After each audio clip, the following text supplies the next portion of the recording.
You are here to enable the divine purpose of the universe to unfold. That is how important you are.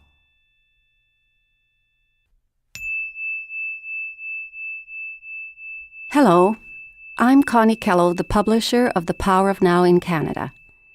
And I'm sitting here with Eckhart Tolle, spiritual teacher and the author of The Power of Now. Next to me also is Mark Allen, our American publisher, who is responsible for the release of this audio version of the book. Like me, Mark recognized Eckhart for the profound spiritual teacher he is, and this book for the powerful and pure teaching it is. We were both literally compelled to publish The Power of Now, to put it out into our world. And now the three of us join together in love to do this audio version of the book. We'll now begin with Eckhart reading the introduction.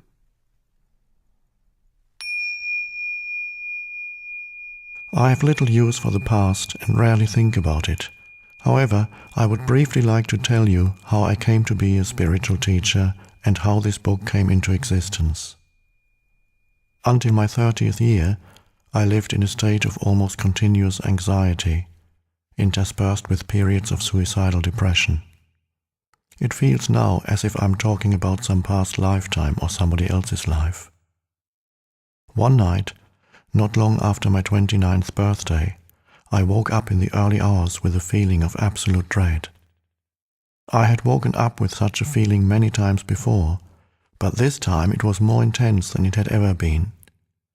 The silence of the night, the vague outlines of the furniture in the dark room, the distant noise of a passing train, everything felt so alien, so hostile, and so utterly meaningless that it created in me a deep loathing of the world.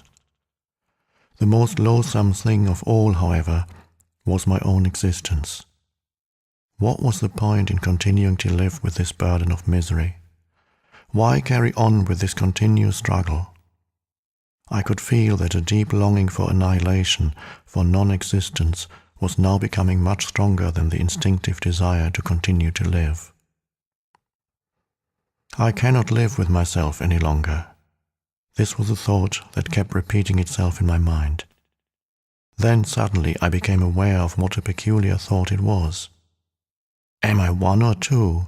If I cannot live with myself, there must be two of me, the I and the self that I cannot live with. Maybe, I thought, only one of them is real. I was so stunned by this strange realization that my mind stopped. I was fully conscious, but there were no more thoughts. Then I felt drawn into what seemed like a vortex of energy. It was a slow movement at first and then accelerated. I was gripped by an intense fear and my body started to shake. I heard the words, "Resist nothing," as if spoken inside my chest. I could feel myself being sucked into a void.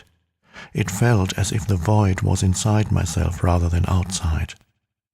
Suddenly, there was no more fear, and I let myself fall into that void. I have no recollection of what happened after that. I was awakened by the chirping of a bird outside the window. I had never heard such a sound before. My eyes were still closed, and I saw the image of a precious diamond.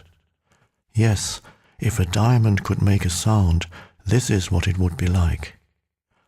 I opened my eyes. The first light of dawn was filtering through the curtains. Without any thought, I knew that there's infinitely more to light than we realize. That soft luminosity filtering through the curtains was love itself. Tears came into my eyes. I got up and walked around the room. I recognized the room, and yet I knew that I had never truly seen it before. Everything was fresh and pristine, as if it had just come into existence. I picked up things, a pencil, an empty bottle, marveling at the beauty and aliveness of it all.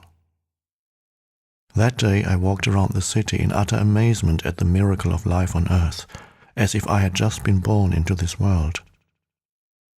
For the next 5 months, I lived in a state of uninterrupted deep peace and bliss. After that, it diminished somewhat in intensity, or perhaps it just seemed to because it became my natural state. I could still function in the world, although I realized that nothing I ever did could possibly add anything to what I already had.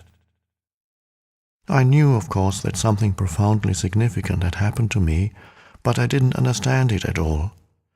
It wasn't until several years later, after I had read spiritual texts and spent time with spiritual teachers, that I realized that what everybody was looking for had already happened to me.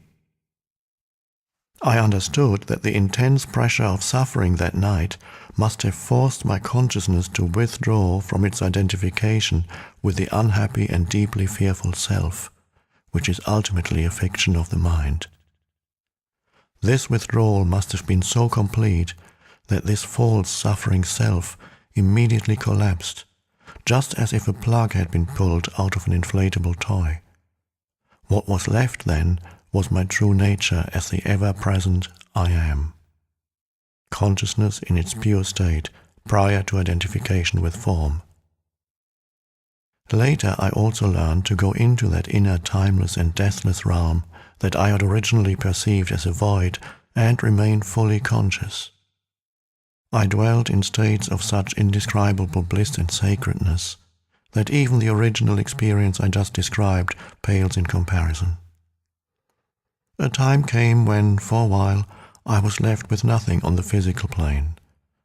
I had no relationships, no job, no home, no socially defined identity. I spent almost 2 years sitting on park benches in a state of the most intense joy. But even the most beautiful experiences come and go. More fundamental, perhaps, than any experience is the undercurrent of peace that has never left me since then. Sometimes it is very strong, almost palpable, and others can feel it too. At other times it is somewhere in the background, like a distant melody. Later, people would occasionally come up to me and say, "I want what you have. Can you give it to me or show me how to get it?" And I would say, "You have it already. You just can't feel it because your mind is making too much noise." That answer later grew into the book that you are listening to now. Before I knew it, I had an external identity again. I had become a spiritual teacher. This book represents the essence of my work as far as it can be conveyed in words, with individuals and small groups of spiritual seekers during the past 10 years in Europe and in North America. In deep love and appreciation, I would like to thank those exceptional people for their courage, their willingness to embrace inner change, their challenging questions, and their readiness to listen. This book would not have come into existence without them. They belong to what is as yet a small but fortunately growing minority of spiritual pioneers.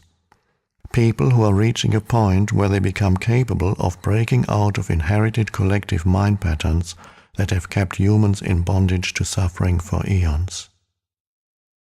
I trust that this book will find its way to those who are ready for such radical inner transformation and so act as a catalyst for it. I also hope that it will reach many others who will find its content worthy of consideration, although they may not be ready to fully live or practice it. It is possible that at a later time, the seed that was sown when listening to this book will merge with the seed of enlightenment that each human being carries within, and suddenly that seed will sprout and come alive within them. The book in its present form originated, often spontaneously, in response to questions asked by individuals in seminars, meditation classes, and private counseling sessions, and so I have kept the question and answer format.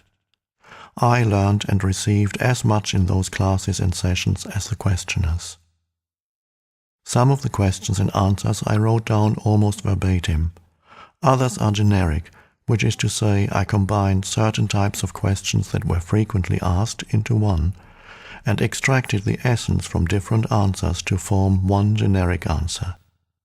Sometimes, in the process of writing, an entirely new answer came that was more profound or insightful than anything I'd ever uttered. Some additional questions were asked by the editor so as to provide further clarification of certain points. You will find that from the first to the last page, the dialogues continuously alternate between two different levels.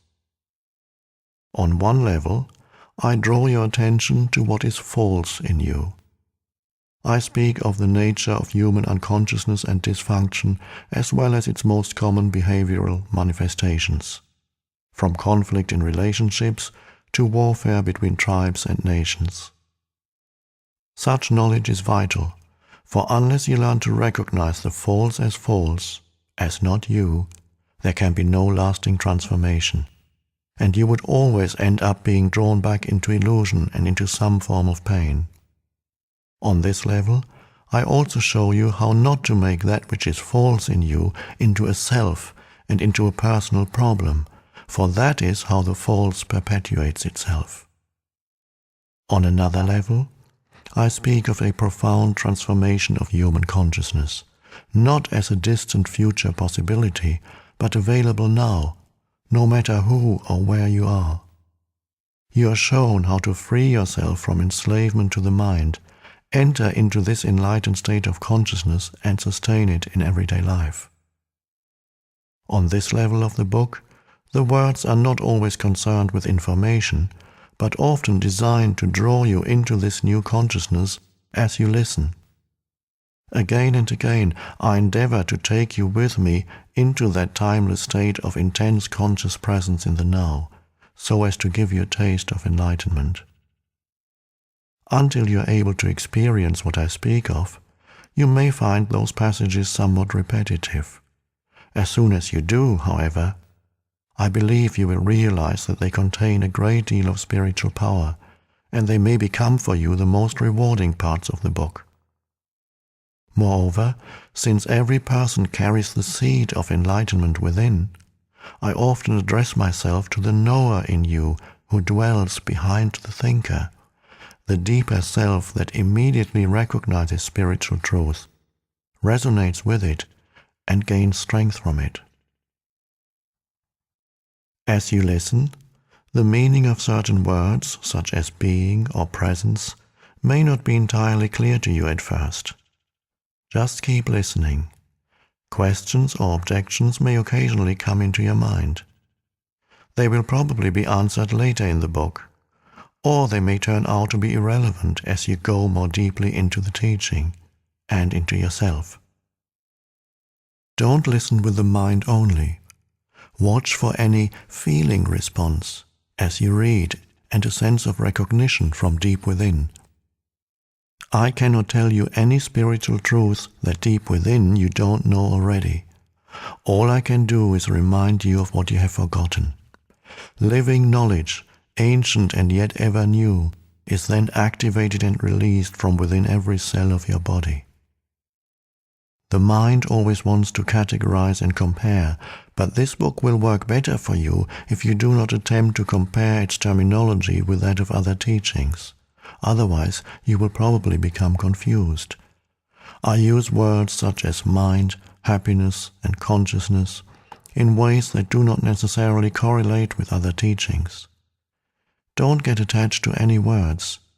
They are only stepping stones to be left behind as quickly as possible.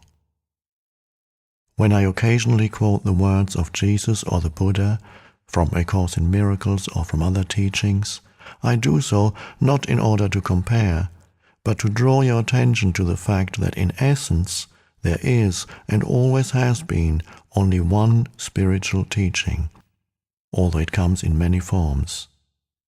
Some of these forms, such as the ancient religions, have become so overlaid with extraneous matter that their spiritual essence has become almost completely obscured by it. To a large extent, therefore, their deeper meaning is no longer recognized and their transformative power lost. When I quote from the ancient religions or other teachings, it is to reveal their deeper meaning and thereby restore their transformative power, particularly for those listeners who are followers of these religions or teachings. I say to them, There's no need to go elsewhere for the truth. Let me show you how to go more deeply into what you already have. Mostly, however, I have endeavored to use terminology that is as neutral as possible in order to reach a wide range of people.